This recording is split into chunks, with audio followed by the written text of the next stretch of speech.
Ma'am. A very good afternoon to one and all. Welcome to Oncology Insights, a series by National Research Network and Cancer Foundation, along with Fortis. Well, we are a group of 15 consultants who work together in a team of medical oncologist, hemato-oncologist, surgical onc, pediatric oncologist, hematologist, and of course, pediatric oncologist as well.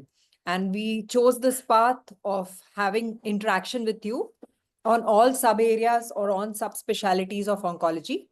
And for that, this is our fifth in the webinar series. The first one was preventive oncology and of course, diagnosing certain symptoms of cancer. Then we spoke about pediatric hematology and oncology, evaluation of a breast mass, evaluation of a lung mass.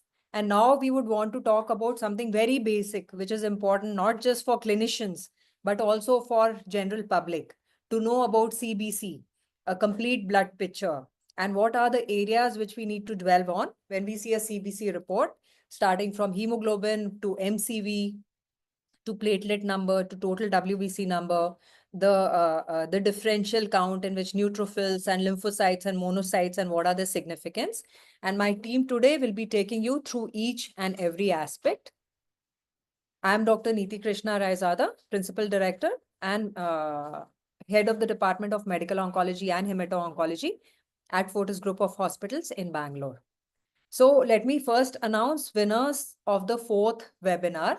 This webinar was on lung mass and we had very good interaction. Till today, we have over 1,000 registrations. I'll tell the exact number in the last, but just before we started, we had about 989 registration and a significant amount of participants in the quiz. And the winners of the fourth quiz is actually surprisingly a surgeon. The first prize goes to Dr. Dhananjay Reddy, who's a GI surgeon in the Government Degree College in Anikil. And the second prize goes to Dr. Gayatri Raghuram, who's a public health consultant in Bangalore. So congratulations to both of you.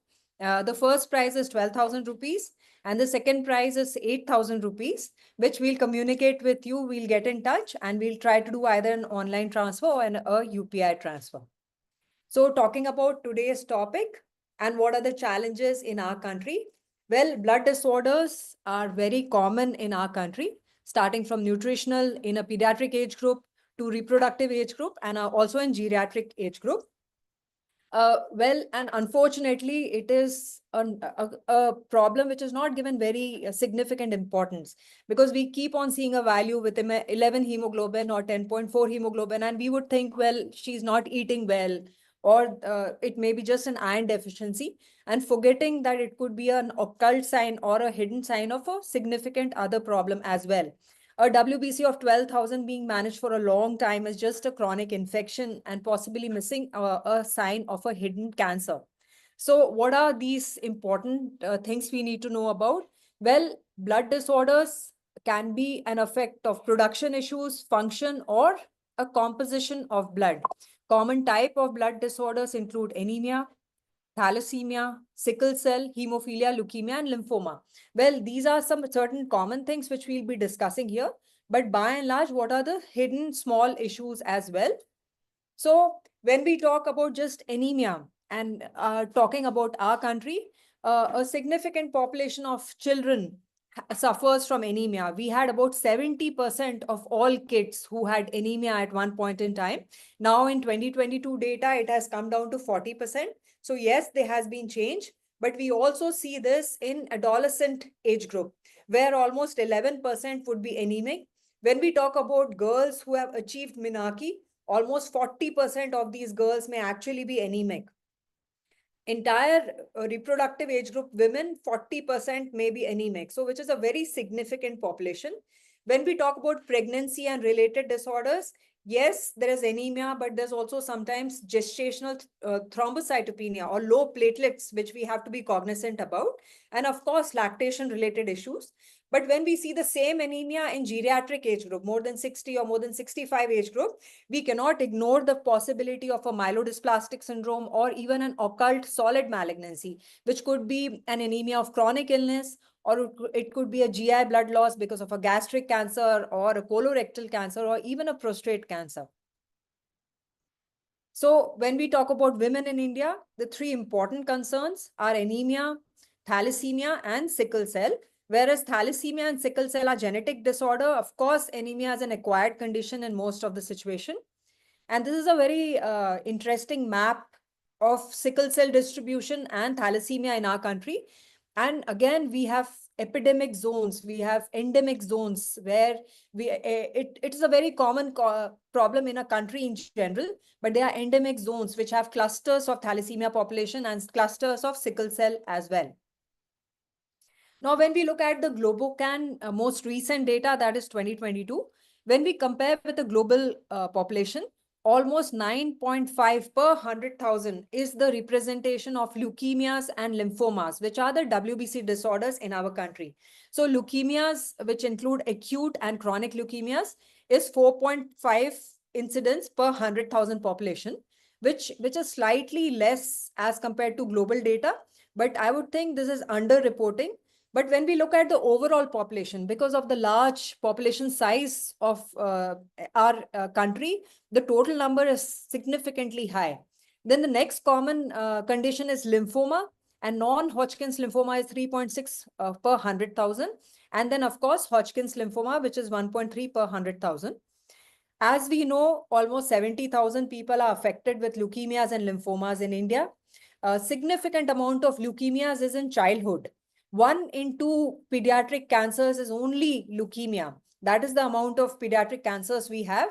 Lymphomas form almost 5% to 20% of all childhood cancer. And this is what we strive for, awareness of this population to understand the signs and symptoms early in life. And then while talking about platelet disorder, this is again a disorder most of the GPs, most of the gynecologists, most of the clinicians will come across almost on a daily basis, where we see borderline reduction in number, which is known as grade 1 thrombocytopenia.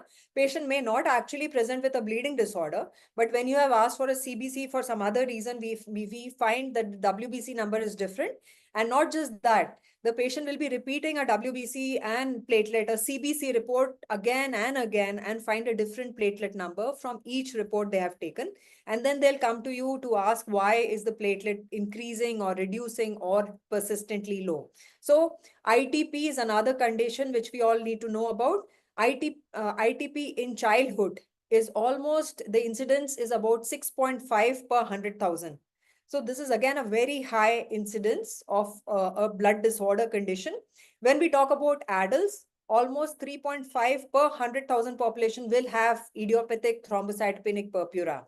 But most of the ITPs are managed either with only observation, which gets precipitated with viral infection. So close monitoring, and 80% of childhood ITPs will actually go in remission.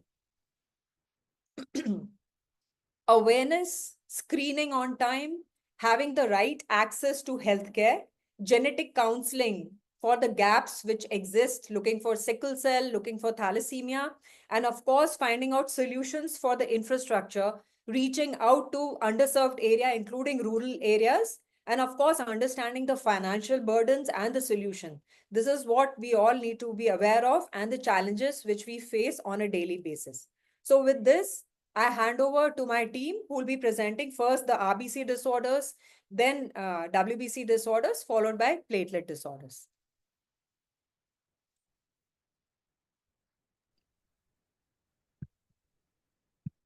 Thank you, ma'am.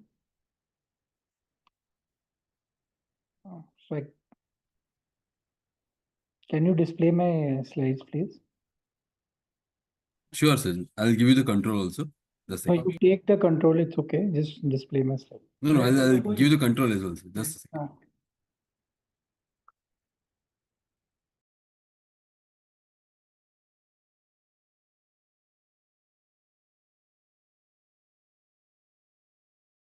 Sir, you click on the slide once and you can operate.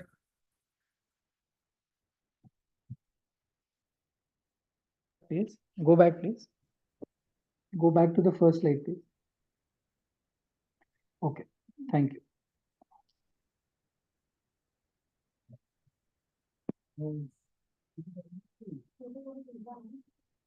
Yeah, can you put the next slide, please? Okay, so myself, Dr. Nishit, consultant hematologist. So I'll be speaking about the RBC aspect of CBC. So as we all know, the normal range is between 4.2 to 5.5 million per adult in adults, biconcave in nature, and a typical RBC has 7 micron, helps to transport of oxygen and carbon dioxide. A lifespan of a normal RBC is 120 days, while a transfused RBC is 100 days. Next slide, please. What are the common components when you look at a complete blood count? It is hemoglobin, hematocrit, RBC, and various indices like MCV, MCH, MCHC, red cell width, platelet count, neat platelet volume, a WBC count differential, that each of these components from a simple CBC counts helps us to arrive at various diagnoses. Next slide, please. The CBC parameters has RDW, MCV, MCHC, Menster's index with normal values, automated cell counter versus manual, flags of abnormality, lab initiated, absolute retic count, smear based on clinical picture is less than 10% of the cases will be made into smear and shown. Age, sex, and clinical course also is important details that we should know while reading a CBC. Next slide, please. What is well known is that MCV, MCHC, hemoglobin by hematocrit, these indices have various and helps in they vary in different patients and they helps it arrive at different diagnosis. RDW also helps in differentiating between iron deficiency and thalassemia minor. By Mincer's index helps in iron deficiency versus thal minor. It is MCV by RBC and reflex testing. Next slide, please. Immature retic fraction, which is helpful in diagnostic recovery from dengue patient. Absolute retic count helps in hemolytic anemia. Reticulocyte hemoglobin again helps in dengue patients. Mean platelet volume, giant platelets, they help in helping and differentiating conditions with low platelets of ethnicity, like people from northeastern part of the country. They'll present with borderline low platelets, but will have high mean platelet volume extra. Next slide, please. A reticulocyte count uses a supravital stain which stains cells in the living state. Macrocytic polymorphic cells in smear of reticulocytes are counted. In corrected retic, we correct the retic in based of anemia and PCV. Absolute reticulocyte index is above immature reticulocyte fraction and reticulocyte hemoglobin. These are the different incidents of a reticulocyte count. Next slide, please. Next slide, please.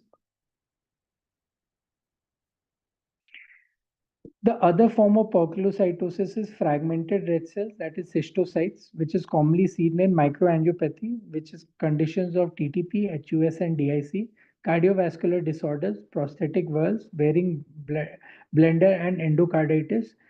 Serial counting in TTT may correlate with changes in serum LDH levels. A normal range of cystocytes will be less than 0.58%. And if you're talking about transplant, it should be less than 1%. Next slide, please. This gives us a various range of normal hemoglobin that differentiates and CBC counts and platelet count based on age. For a term baby, it is 16.5. For 1 to 3 days, it is 18.5. And once you become around 12 years, it settles around 13.5. So this is the range of hemoglobin that is considered normal for these age groups. Next slide, please. Different poikilocytosis like elliptocytosis, as you can see, long axis where the length is more than the breadth, and the targeted cells where the center chromasia is again showing a dot-like center. These poikilocytosis also helps us in arriving at different diagnosis of patient. Next slide, please.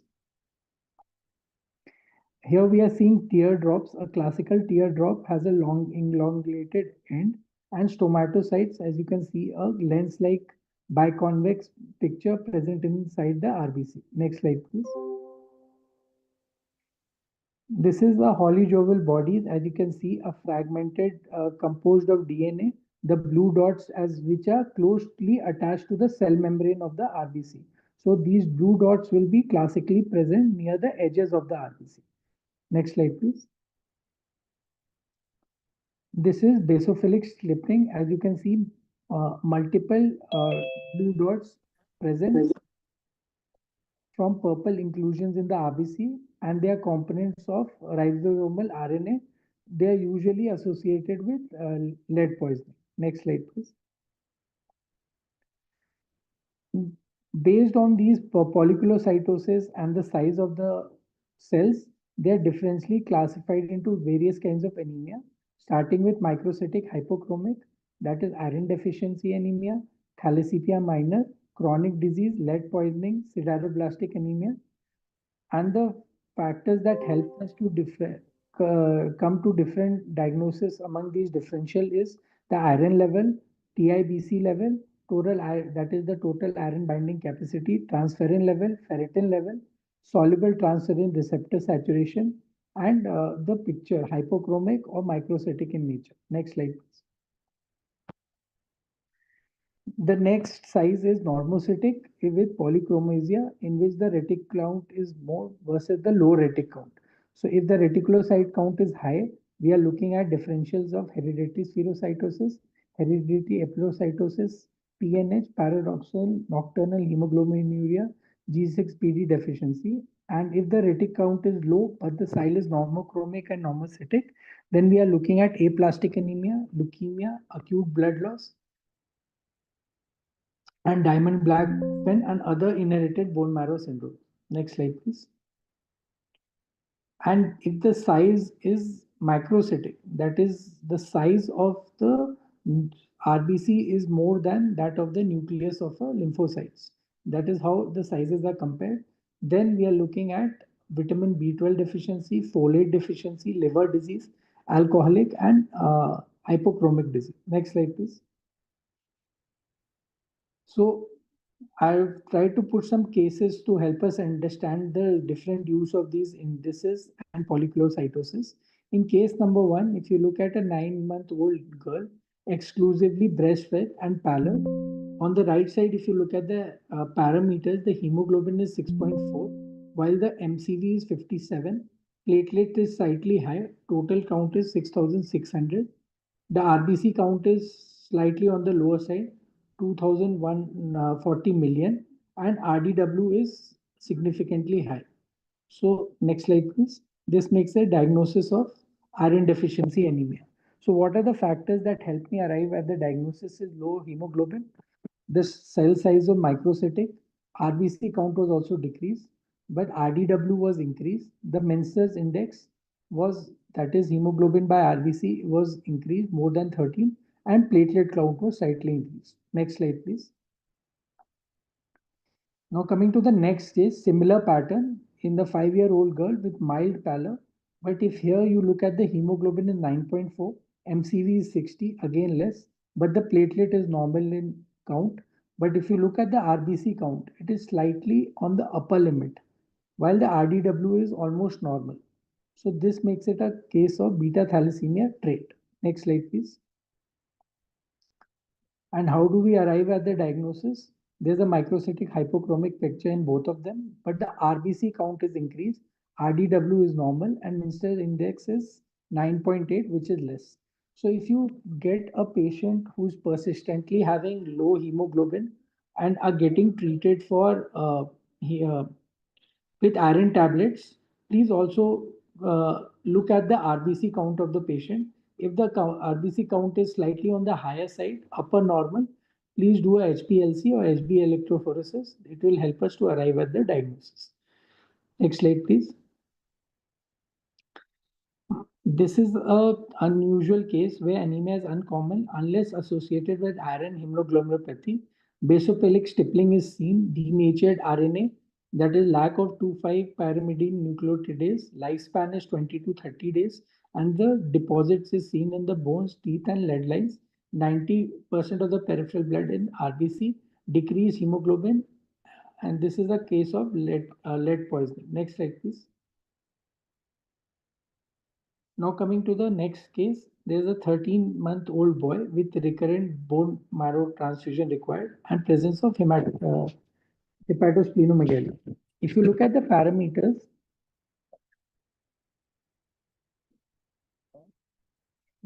can we go back to the previous slide, please? Yeah, if you look at the parameters, the hemoglobin is 3.6, which is extremely low. The total count is 22,600, which is normal for the age. Platelet count is also normal. The MCV is 54, but the RBC count is 1.1 million.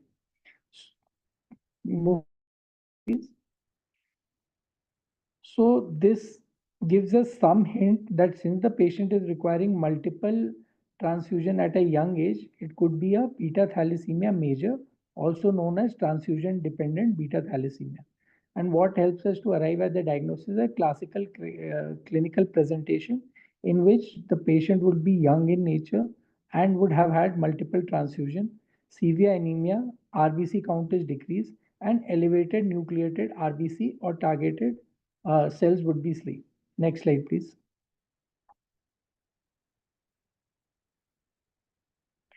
So what are nucleated RBC cells? Precursors of peripheral blood cells are nucleated RBC cells, physiologically seen only in neonates and premature babies. NRBCs have a nucleus which sometimes gets counted as WBC. So if you get a very high WBC count and the patient is anemic, please ask for the NRBC count and you have to calculate a corrected WBC count. And the corrected WBC count is nothing but 100 divided by 100 plus the number of NRBC and total number of WBC count that is coming in the machine. Condition: extreme increase in erythropoiesis insufficiency. Next slide, please. So this is a case of a 3-year-old white male, history of gallstones, splenectomy in mother's family. HB done 2 months ago showed HB of 9.6, retic of 11.1. Now has pallor, tachycardia, HB is 3, retic is 0.1, no jaundice.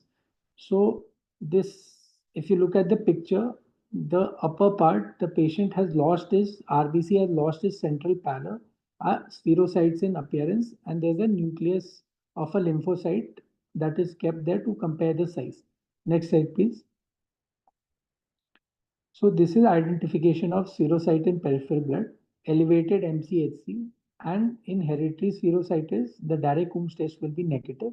The osmotic fragility, the sensitivity of the test is enhanced by 24 hours, intubation at 37 degrees, non-specific, positive on warm anti. So the osmotic fragility can also be positive on a warm autoimmune hemolytic anemia.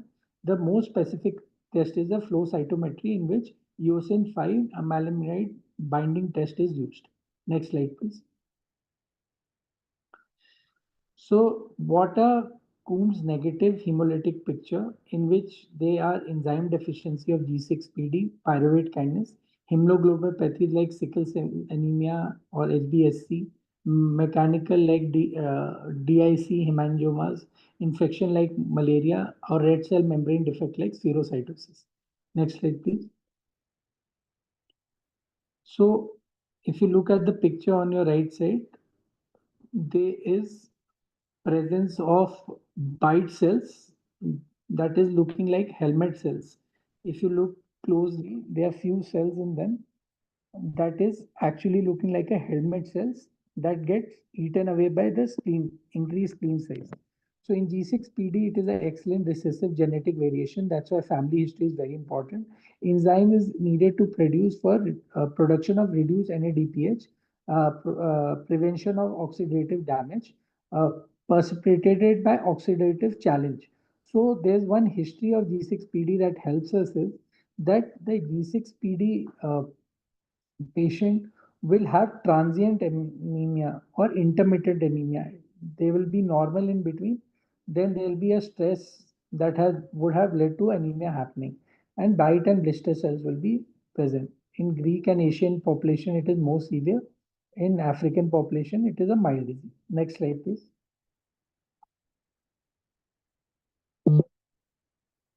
Oxidative challenge and enzyme levels in NRBC reticulocytes are higher, resistant to lysis, falsely elevated after hemolysis, exogenous stimuli like faba beans, drugs like anti-malarial, aspirin, sulfur, these can cause and precipitate this disease. Next slide, please.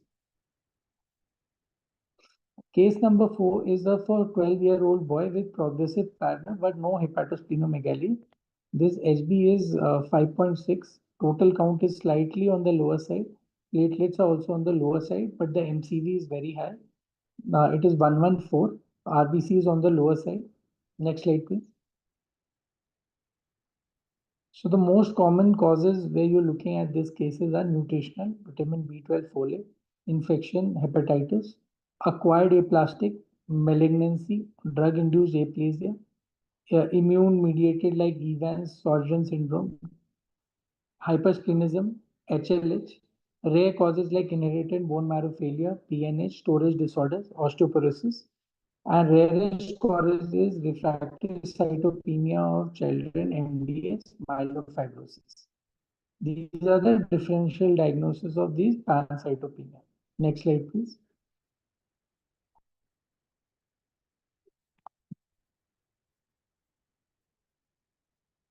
So in summary, a good histopathology, CBC, retic, smear, further specific test and a careful follow-up can help us to arrive as current diagnosis. So each CBC report when you do, you have to look at these parameters carefully that could be giving us initial clue for the diagnosis. Next slide, please. Thank you. There's a unique and a newer formulation that has come for iron tablets. It is iron Cica. These tablets are known to have better tolerance compared to other previous formulation, and they are doing extremely well in patients who wish to complain of gastritis. Thank you. And I would like to invite my next colleague to take up the talk forward.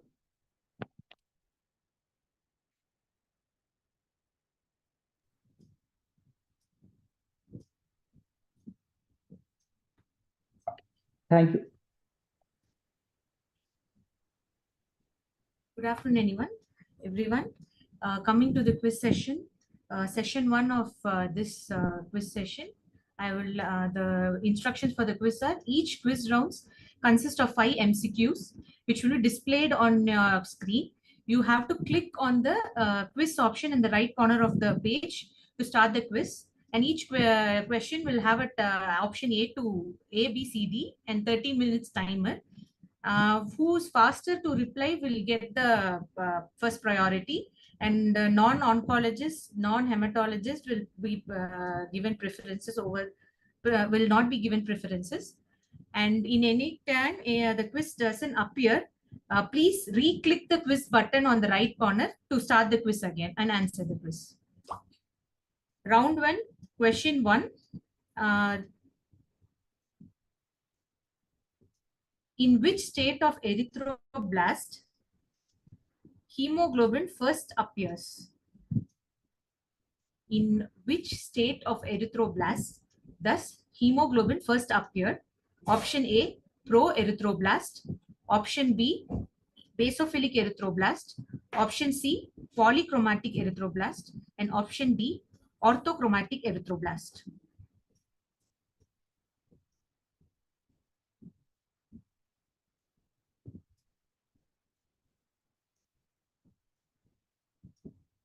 Question 2.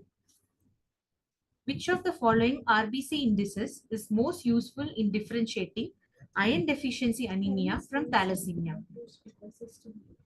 Which of the following RBC indices is most commonly useful in differentiating iron deficiency anemia from thalassemia? Option mean corpuscular volume. Option B, Menser index. Option C, mean corpuscular hemoglobin. And option D, reticulocyte count. Question 3. Which of the following statements about the anemia of renal failure is true? Which of the following statements about the anemia of renal failure is true? Option A, it responds to erythropoietin. Option B, it is macrocytic.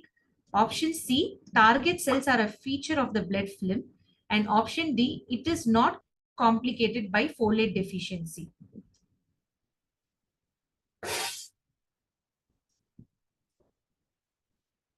Question 4.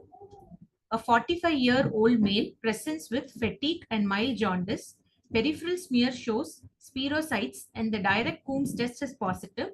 What is the most likely diagnosis?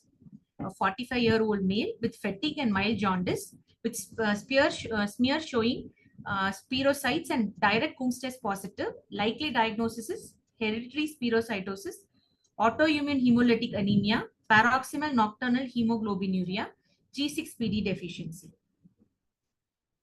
Last question of this session. Which of the following findings is most suggestive of beta thalassemia major? Which of the following findings is most suggestive of beta thalassemia major? Option A, increase hemoglobin A2, B, increase hemoglobin F, C, normal RBC indices, and option D, decrease reticulocyte count.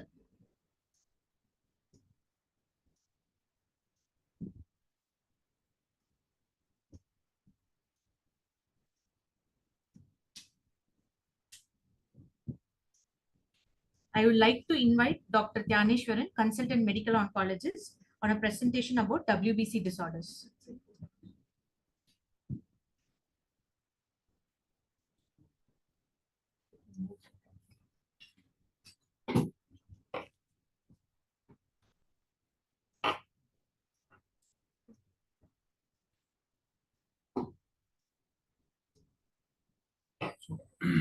Good afternoon, everyone. Today I am going to talk about WBC disorders.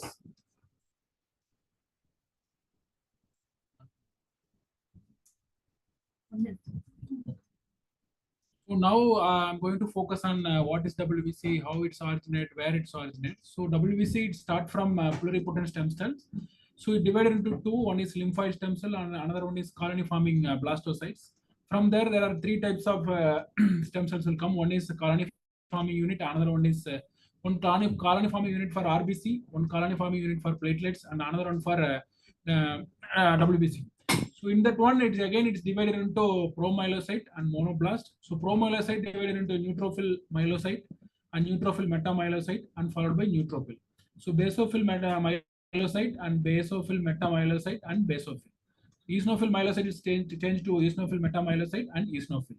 So monoblast convert to promonocyte and monocyte. So WBC, there are two types. We know that based on the granules. One is granulocyte, another one is agranulocytes. So granulocytes divided into three. One is neutrophil, with neutrophils with granules taking both acidic and basic stains, and eosinophil with granules taking only acidic stain, and basophil with granules taking basic stain. So agranulocytes, there are two types. One is monocyte and lymphocytes. So here it is cytoplasm is without granules.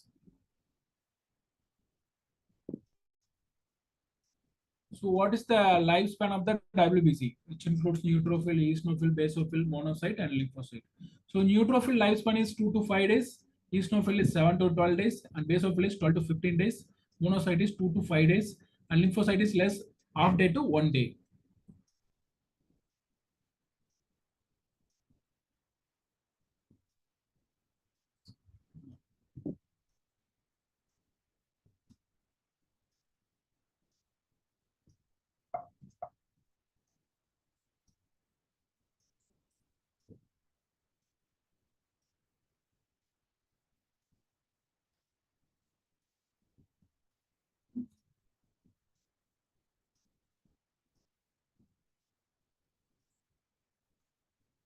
So normal values, the neutrophil count is 3,000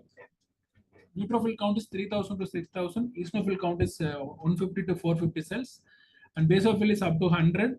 Monocyte 200 to 600. Lymphocyte 1,500 to 2,000 cells, 2,700 cells.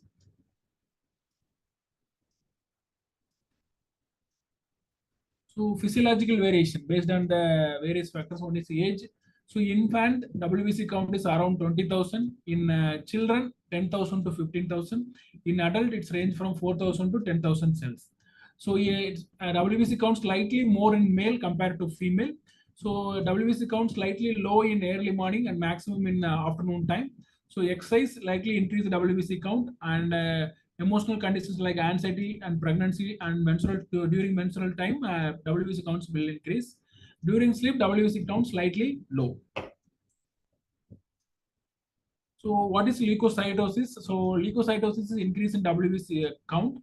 So there are multiple reasons are there, infection and non-infectious reason. So infection reasons like bacterial infections and allergic reaction, common cold, tuberculosis, glandular fever. So non-infection like leukemia. So leukemia usually WBC count either it is leukocytosis or leukopenia.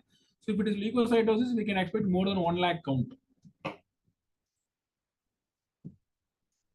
So there are four classification of leukemia. One is myeloid basis, another one is lymphocytic basis. One is myeloid basis means acute myeloid leukemia and chronic myeloid leukemia. So lymphocytic basis, it is acute lymphocytic leukemia and chronic lymphocytic leukemia. So acute myeloid leukemia, it is common in adult. Yeah, acute lymphoid leukemia, it is common in children. So chronic leukemia, chronic lymphocytic leukemia, it's common in older people. And CML, it can be in younger age also and older age also. It present with splenomegaly. So leukopenia, so it is a decrease in count. So again, it is what are the etiology? Leukopenia can be divided into malignant etiology and non-malignant etiology. So non-malignant like anaphylactic shock, cirrhosis of liver, and any disorders of spleen, paralysis, anemia, infection like typhoid and paratyphoid, viral infection, and leukemias. So I'm going to talk about febrile neutropenia. So febrile neutropenia, it is classified based on the neutrophil count along with fever. So mild neutropenia, it counts between 1000 to 1500 cells, and moderate neutropenia 500 to 1000 cells. Severe neutropenia below 500 cells. So symptoms of neutropenia. So basically, neutropenia is asymptomatic, but patient may present with severe infections. Like patient may land ICU also because of septic shock. So patient may usually present with mucositis, fungal infection, severe respiratory tract infection, pneumonia, and ARDS. If untreated patient, their mortality will be very high. So how to diagnose neutropenia? So basic test like a complete blood count is enough to find neutropenia level. So along with that, peripheral smear we have to see if it, we have to see, because neutropenia, it is not only occurs in infectious disease, and non-infectious disease like leukemia also neutropenia is possible. So we have to see peripheral smear and bone marrow aspiration and biopsy. As definitely infection workup is very mandatory, because neutropenia is highly associated with the sepsis. So what is the treatment for neutropenia? So first thing is we have to treat underlying cause for neutropenia. So particularly example, if it is a leukemia, you have to treat the leukemia. So we have to treat with the growth factors like colony stimulating factor or granulocyte macrophage colony stimulating factors. So in case of infection like fungal infection or a bacterial infection, we have to start with antifungal and antiviral and antibiotics. So if it is autoimmune neutropenia, immunosuppressant like steroids we can try. So bone marrow and stem cell transplantation in case of patient in leukemia associated neutropenia post therapy. Finally, we can do bone marrow and stem cell transplantation. So how to support nutritionally? So neutropenia patient usually present with mucositis. So in this patient, we should be very careful about raw food, means raw fruits. They may get more infection. So another thing is they may have more nutritional deficiencies like B12 and folate. So we have to adequately replace B12, folic, and copper. It may increase the neutrophil production, particularly in case of malignant associated neutropenia patients. So it's a general. So what are the reason for neutrophil count low and neutropenia and leukocytosis? So I already told you leukocytosis, it's because of infection, any metabolic disorders, any vaccine or toxin, after acute hemorrhage. So neutropenia, it is maybe bone marrow disorder or infection like tuberculosis, typhoid, or autoimmune diseases. So eosinophilia. So eosinophilia commonly associated with allergic conditions like asthma and parasitic infection like malaria and filariasis and scarlet fever. Eosinophilia is associated with Cushing syndrome, bacterial infection, stress, and prolonged administration of drugs like steroid and epinephrine. So basophilia, it's common in smallpox, chickenpox, polycythemia vera. Basopenia common in urticaria, stress, and prolonged exposure to chemotherapy or radiotherapy. So usually chemotherapy will cause pancytopenia. So monocytosis, it's common in tuberculosis, syphilis, malaria, and Kala-Azar, and leukemias also. Monocytopenia, it's common in prolonged exposure of prednisolone. So lymphocytosis, it's common in infection versus non-infection also. Infection, which include diphtheria, infectious hepatitis, mumps, rickets, syphilis, and non-infectious like leukemia, lymphomas, and thyrotoxicosis, malnutrition. So lymphocytopenia is common in HIV positive patients, Hodgkin's lymphoma, malnutrition, radiation therapy, and steroid and chemotherapy also. So how to approach WBC disorders? So we're beginning with a very simple test like a complete blood count, which includes WBC count, neutrophil, basophil, eosinophil, monocytes, and peripheral smear, and to look for any blast, and renal function test and liver function test to look for organ failure associated WBC changes, and ESR, it's mainly for infection and autoimmune diseases. And viral marker, yes, it is because WBC counts low in particularly HIV positive patients, and infection like TB, and bone marrow aspiration and biopsy in case of suspected blood disorders like leukemia or unexplained neutropenia. CT thorax and abdomen if patient present with neutropenia plus infection, it is very mandatory test for neutropenic patient. Thank you, everyone.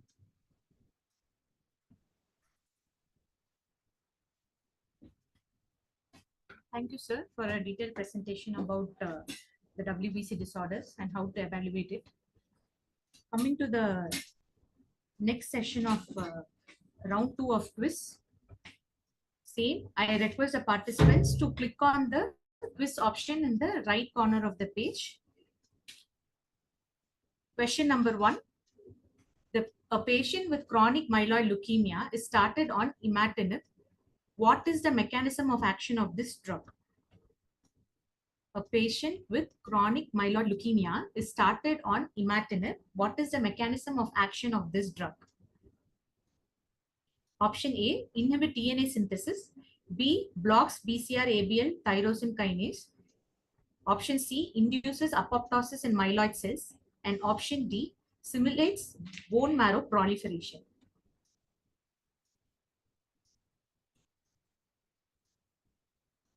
Question 2.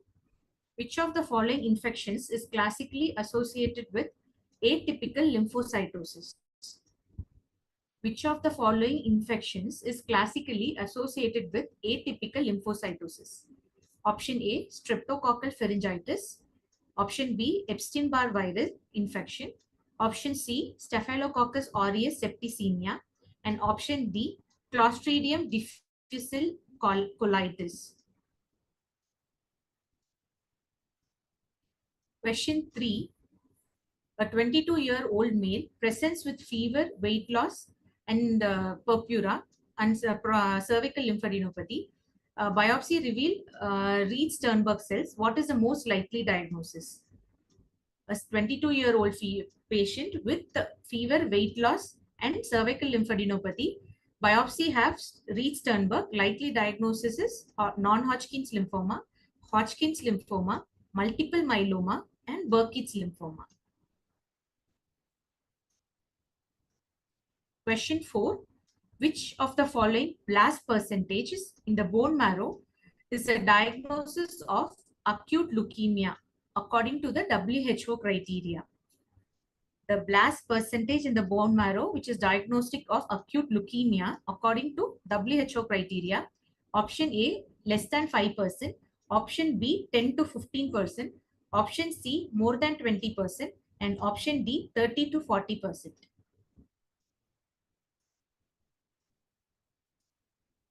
Last question of this session. Which of the following diagnostic criteria is not a part of the CRAB features in multiple myeloma?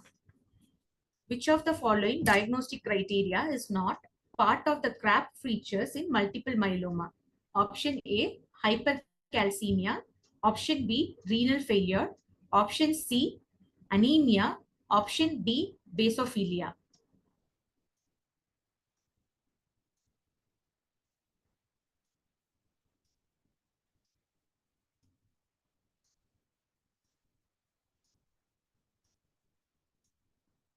I would like to invite Dr. Tanushree Paul, consultant pediatric hemato-oncologist, for a detailed presentation about platelets. Hello everyone, I'm Dr. Tanushree. I'm a pediatric hemato-oncologist. So as our previous speakers has already talked about the RBC and WBC indices seen in CBC.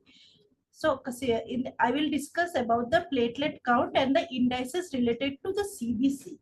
A CBC test is which test is done one of the most common tests done in all over the world. And a CBC always has to be peripheral smear has to be done along with a complete blood count. Then only the picture will be complete. So if we look at the platelets, just the morphology, it is one of the smallest. The size of a platelet is around 1 to 3 micrometer, which is smallest among the RBCs and WBCs. And as discussed by our previous speaker, in the complete blood count, we mainly see the RBCs, the platelets, and the WBCs. Plasma cells are not described. So when we see the platelet, we see two things: the morphology of the platelet as well as the number of it. So now our count in a person is around 1.5 to 4 lakhs per centimeter cubic.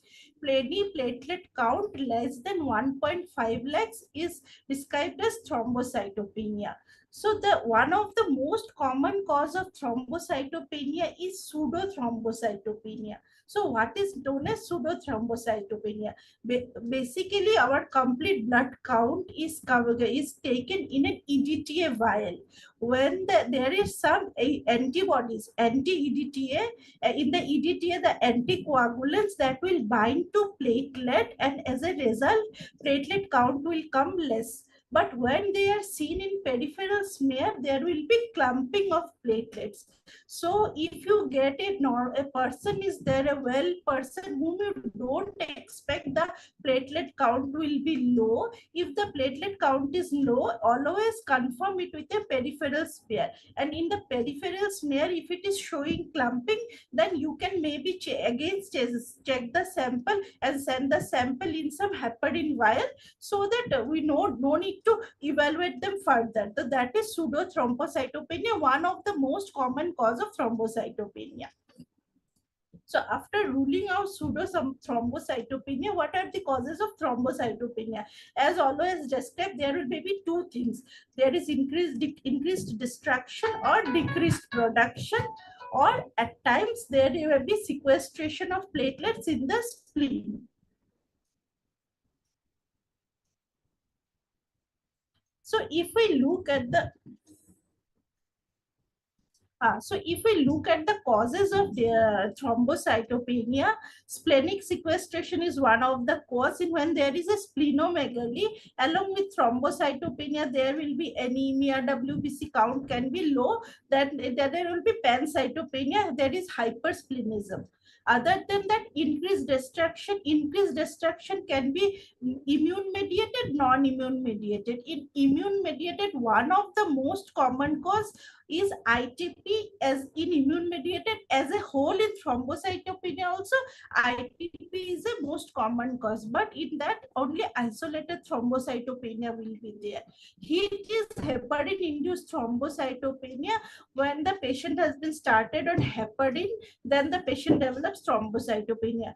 Drug induced post transfusion purpura, any connective tissue disorder like SLE, these are secondary causes of thrombocytopenia. Then non-immune causes are when the patient is very sick, there is consumption, that is DIC. In DIC pictures, along with thrombocytopenia, you will get PT, APTT, D range, D dimer will be elevated. Thrombotic thrombocytopenic purpura, hemolytic uremic syndrome, along with anemia, thrombocytopenia, there will also be anemia. So we have to see along with the CBC, always take a proper history. So history has to be taken, history and clinic. There is no replacement for any history taking and proper clinical examination. Along with that CBC, the only investigation that will tell us a lot.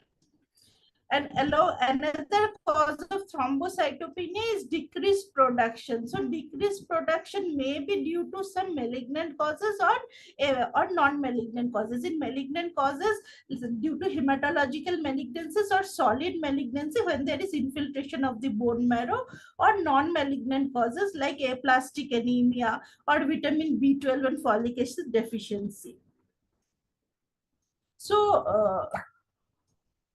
So why I am talking about the causes of thrombocytopenia in the platelets, in the CBC of the platelet. From the thrombocytopenia, can we come to know whether what is the cause of thrombocytopenia? Yes, there are some indices which will tell us that what is the cause of thrombocytopenia. And like that I will come later, what that is IPF, immature platelet fraction. And before that, another indices is there in the CBC, mean platelet volume, which is a very important indices which will tell about the morphology of the platelet. So if you see this diagram, in this diagram they have given that the platelet distribution weight when there is MPV, mean platelet volume, it is derived by calculating the platelet crete. The platelet crete is equivalent to hematocrit divided by the number of platelets. This mean platelet volume is equivalent to red cell distribution width, which we see in RBC. So it is derived from the platelet size distribution curve. Now, platelet distribution width is the width of the size distribution curve in femtoliter. And the normal platelet, mean platelet volume should be 7 to 11 femtoliter. So you, in the curve only, you can see that the platelet large cell ratios are very less. 12, more than 12 femtoliter is very less. And when they are at more than 12 femtoliter, it is disguised as high MPV. So is there any significance of that? Along with the platelet count, if there is low platelet count and you see the mean platelet volume and the mean platelet volume is high, so then we can think that there are some causes of why the patient is having such a disease. Non-hematological causes are myocardial infarction and cerebral infarction, where we get high MPV. Among the hematological causes, there are some congenital diseases like inherited congenital macrothrombocytopenia, Bernard-Solier syndrome, where a child in infants, they will present with low platelet count and high MPV. And another common condition is immune thrombocytopenia. When there is destructions of the platelet, there also you get giant platelets. In that case, there will be high MPV. So in the CBC only, if you see low platelet count and high MPV in like 5 years old child, well, child only having petechiae, you can just say that, yeah, it can be immune thrombocytopenia. From these two indices, we can direct into the diagnosis. Low MPV with low platelet count, congenital diseases like Wiskott-Ehlrich syndrome. In Wiskott-Ehlrich syndrome, there will be, along with thrombocytopenia, the child will have eczema, along with that recurrent infections will be there. In aplastic anemia also, there is decreased production, there is low MPV. So when it is told low MPV, the MPV should be less than 7 femtoliter. So platelet numbers, morphology of the platelet, we will get some idea. Along with that, a newer indices has come that is known as immature platelet fraction. This is equivalent to reticulocyte count in RBCs. So when there is destruction of more platelet, immature platelet fraction will be high. Normal reflects so quantified by flow cytometry using any fluorescent dye that binds RNA, newly released, larger and more reactive.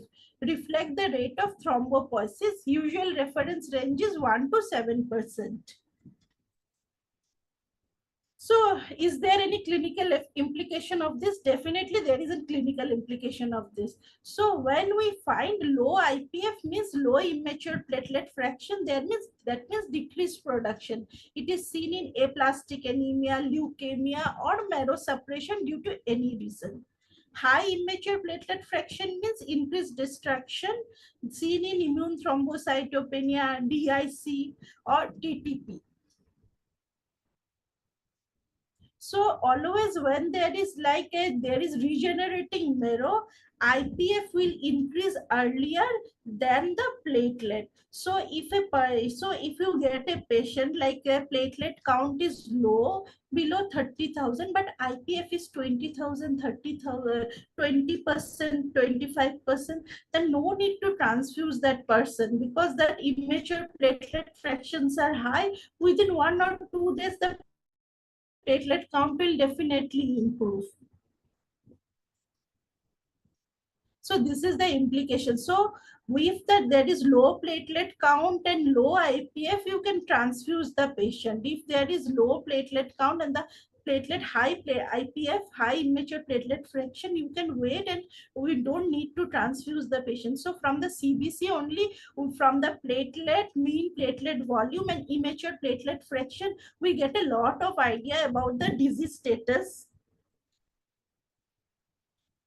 Now another is thrombocytosis. Thrombocytosis is comparatively another in thrombocytopenia. Another thing I didn't say is physiological thrombocytopenia. Also we get in some areas of India, only eastern part of India, the platelets are giant. So if the platelet count is low and the peripheral smears are showing giant platelets and the person is healthy, that is a physiological. And in pregnancy also, second or third trimester, we get gestational thrombocytopenia. In that case, we have to wait and watch, and we have to rule out from HELP syndrome or whether it is ITP or not. Another is thrombocytosis. So if we look at thrombocytosis, the most common cause of thrombocytosis is reactive thrombocytosis, which is mostly seen in iron deficiency anemia or some acute hemorrhages. Others is that when there is hemolysis, during hemolysis, the RBCs will be counted as platelets in the Coulter machine. So we will get spuriously high platelet count. In that case, we have to confirm our diagnosis by the peripheral smear. Another is relative thrombocytosis, when there is asplenia or splenectomist patient. In that case also we get high platelet count. And in certain that the primary thrombocytosis mainly seen in old age group like myeloproliferative disease, CML, we will get high thrombocytes count.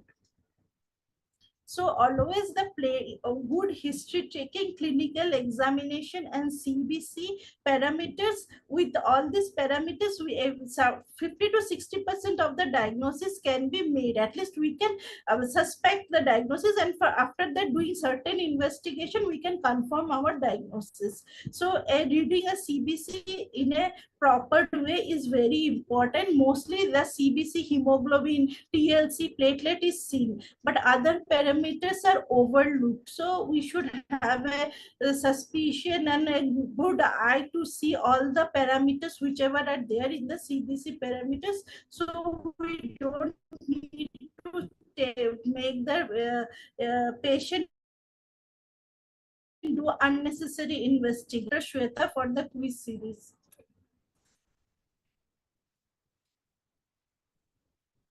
Coming on to the last quiz session of this series, and please click on the quiz option in the right corner. In case if you're not able to answer, please log in, log out, and press on the same button. Question number 1, what is the normal mean platelet volume, MPV? What is a normal mean platelet volume, MPV? Option A, 7 to 11 femtoliter. Option B, 6 to 9 femtoliter. Option C, 12 to 14 femtoliter. Option D, 9 to 13 femtoliter.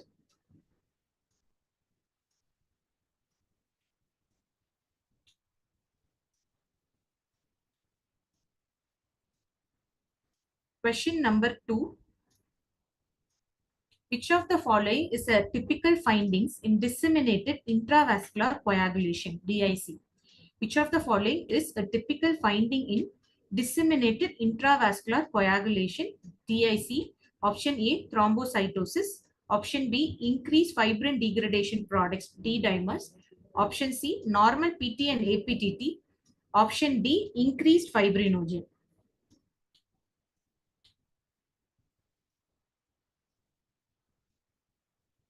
Question 3. A child presents with thrombocytopenia, acute kidney injury, and microangiopathic hemolytic anemia following a diarrhea illness. What is the most likely diagnosis? Option A, thrombocytic thrombocytopenic purpura. Option B, hemolytic uremic syndrome.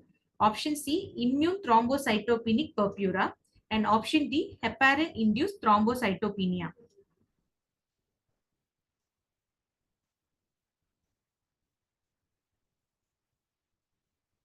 Question 4.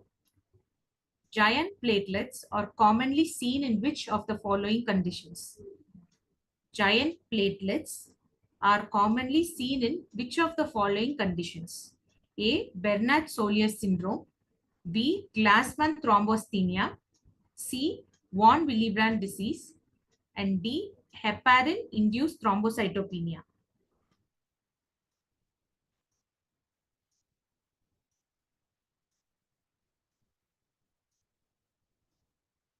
Last question of this webinar.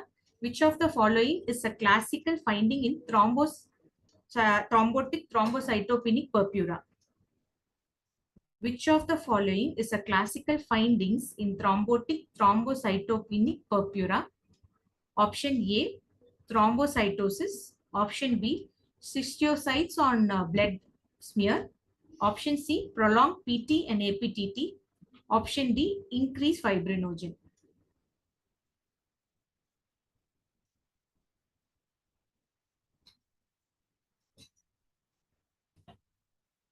So coming on to, I hope all participants have answered it fast and correct. Coming on to the quiz discussion part. Session 1. In which state of erythroblast does hemoglobin first appears? Option C, polychromatic erythroblast, which is also called a late erythroblast or normoblast. This is the pathway of erythrocyte synthesis production from the stem cells hemocytoblast forms the proerythroblast and followed by early erythroblast where the ribosome synthesis occurs, late erythroblast where hemoglobin accumulation occurs, normoblast where the hemoglobin production starts producing and accumulating, and last phase is reticulocyte where the ejection of the nucleus happens and erythrocytes produced.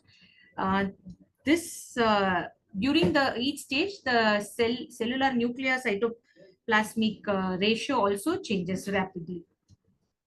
Which of the following RBC indices is most useful in differentiating iron deficiency anemia from thalassemia? Which of the following RBC indices is most useful in differentiating iron deficiency anemia from thalassemia is Menser index. That is, these are how we stage anemia, either a iron deficiency anemia or a thalassemia. The mainly when there is a Menster index, which is mean corpuscular volume divided by the RBC count. If it is more than 13, it suggests iron deficiency anemia. If it is less than 13, it suggests thalassemia, followed by the red cell distribution width. If it is high, more than 15%, iron deficiency anemia. If it is less than 14%, then thalassemia trait, followed by certain distinguishing factors, but mainly it is the Menster index and RD red cell distribution. Which of the following statement about the anemia of renal failure is true? It responds to erythropoietin. How the pathway of renal failure, chronic renal failure causes anemia is, whenever there is a renal failure, it reduces the pro-inflammatory kinines like TNF alpha, IL-6 and INF gamma.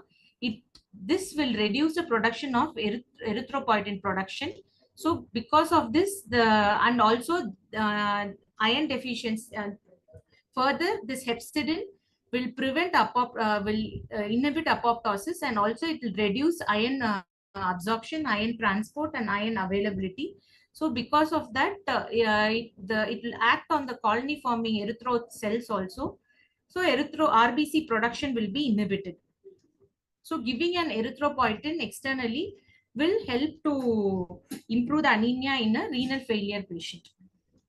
A 45-year-old male presents with fatigue and jaundice, and peripheral smear shows spirocytes, and direct Coombs test, which is likely diagnosis is autoimmune hemolytic anemia, because direct Coombs test is nothing but erythrocytes will have certain antigens or antibodies attached to it. So in vivoli, this will be tagged with the antibody, and if the antibody is present in the cells, it will be picked up by the test, and if indirect Coombs test is nothing, the same antibodies will be picked up from the serum instead of on the erythrocyte surface. Direct Coombs test is mainly used to distinguish whether patient have hemolytic anemia, any hemolytic features, or drug-induced hemolysis. And indirect Coombs test is mainly for testing whether there is a for during transfusion, where any cross-matching verifications will be done by indirect Coombs test. And in screening antibodies in pregnancies, it will be for Rh incompatibility and blood donor compatibility testing. This indirect Coombs test will be used. Which of the following is suggestive of beta thalassemia major? It is hemoglobin H. This diagram shows what are the symptoms in a beta thalassemia patients.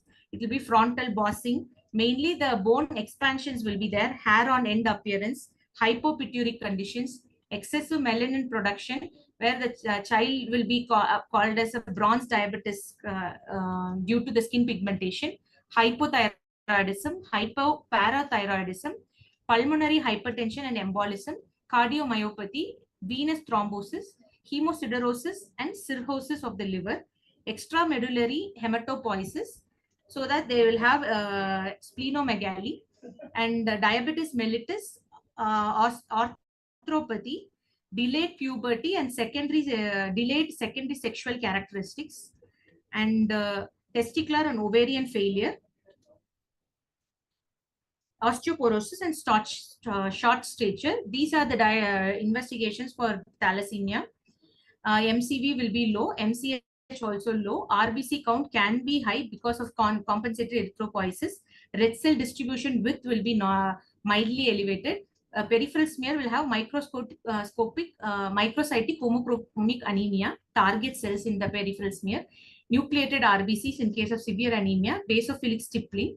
And in electrophoresis, hemoglobin F, fetal hemoglobin will be 70 to 90%, and hemoglobin A2 also may be elevated with or low, very low or absent adult hemoglobin. Bone marrow findings will be erythroid hyperplasia, ineffective erythropoiesis. Radiological findings as seen, hair on end appearance on X-ray due to this marrow expansions and widened diploid spaces. Iron studies, increase in iron and ferritin. Because due to repeated transfusion, child will present with increased iron and ferritin in the blood. Genetically, this mainly due to homozygous or compound heterozygous HBB mutations.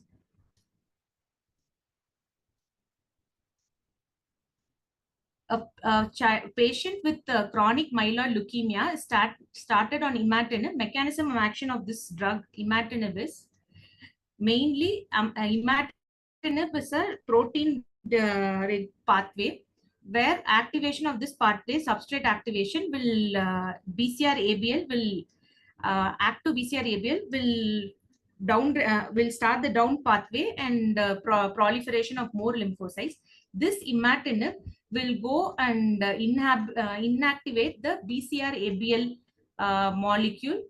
So the down regulatory pathway will be prevented and control of CML is achieved. Which of the following infection is classically associated with atypical lymphocytosis? It's Epstein-Barr infection.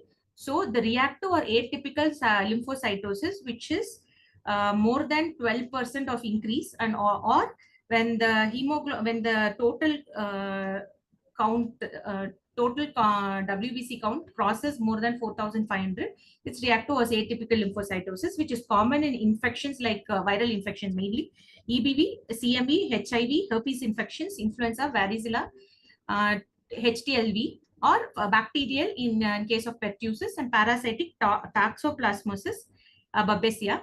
And in autoimmune, it's rheumatoid arthritis. In hypersensitivity, it's drug-induced serum sickness.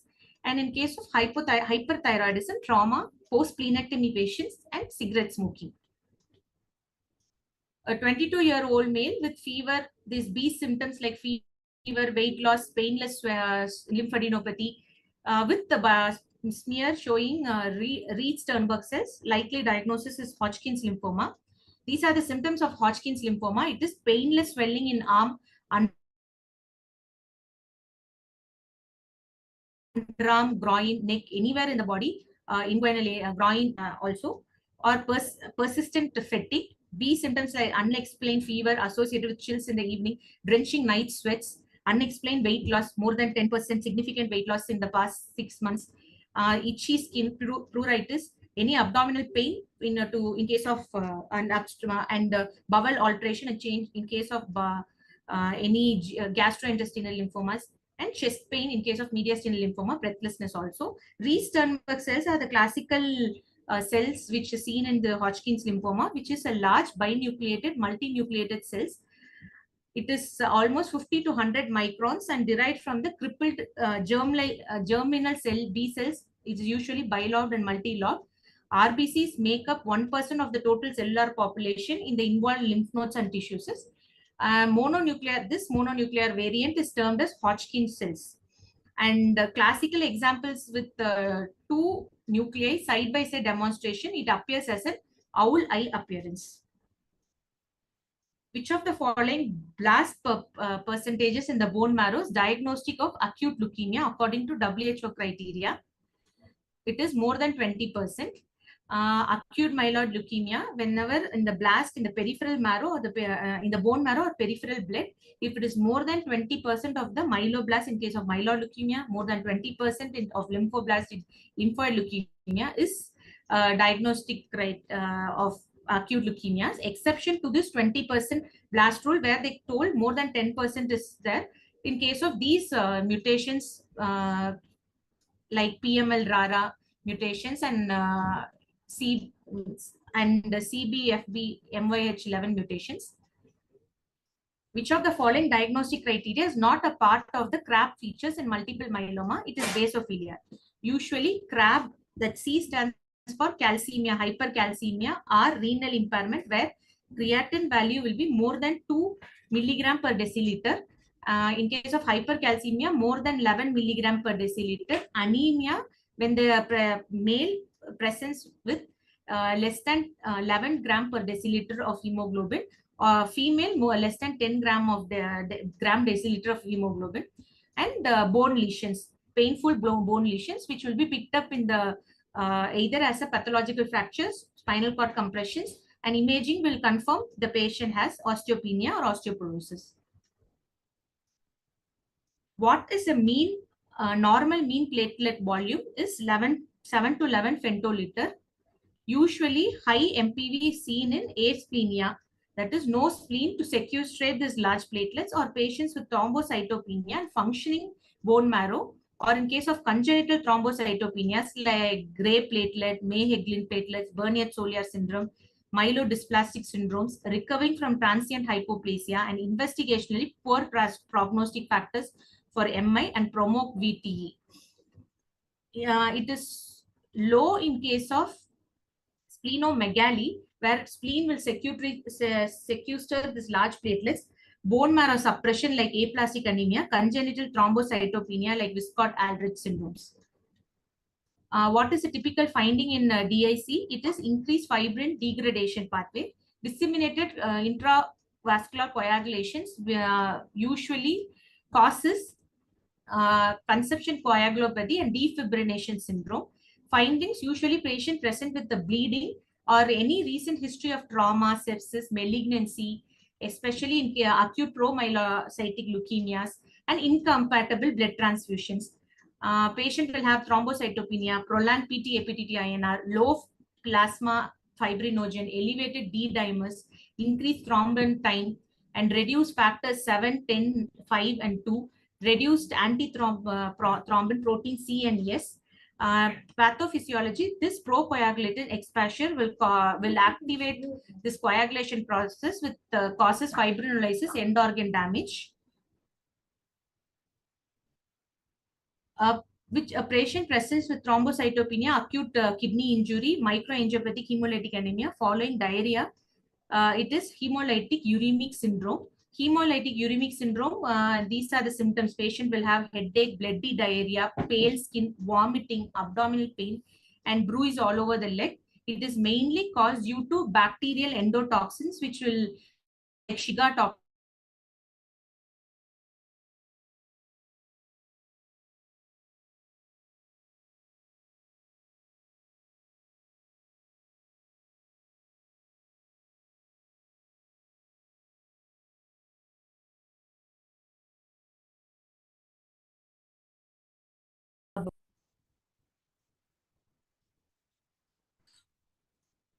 Giant platelets is also commonly seen in Bernard-Solliet syndrome. Giant platelets is more than 10 micrometer of with purple or red granules, and it is large.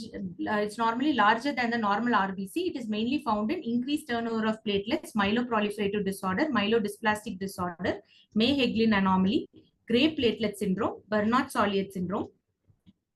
And last question, which is the classical finding in thrombotic thrombocytopenic purpura, is schistocytes on the blood smear. Usually, these patients with TTP presents with pallor, jaundice, neurological symptoms like headache, confusion, seizure, fever, any bleeding manifestation, mucosal, perirectal, or urinary bleeding, bruise, petechial rashes all over the body, oliguria, hematuria.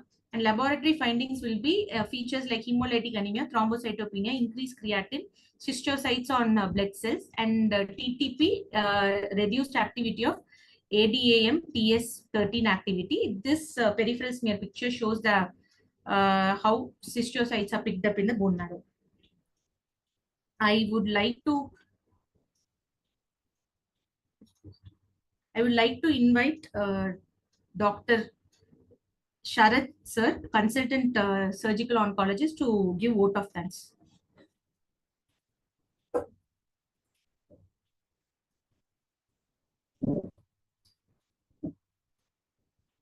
Good evening, everyone.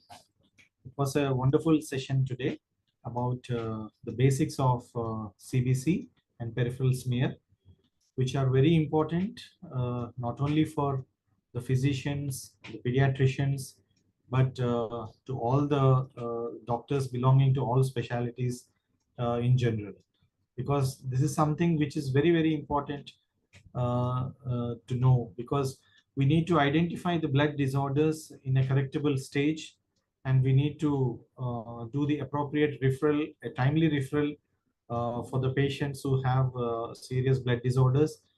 So I thank all the speakers of today, Dr. Niti Raizada Madam, Dr. Nishit, Dr. Thyaneshwaran, Dr. Tanushri, and it was a wonderful quiz conducted by Dr. Shweta.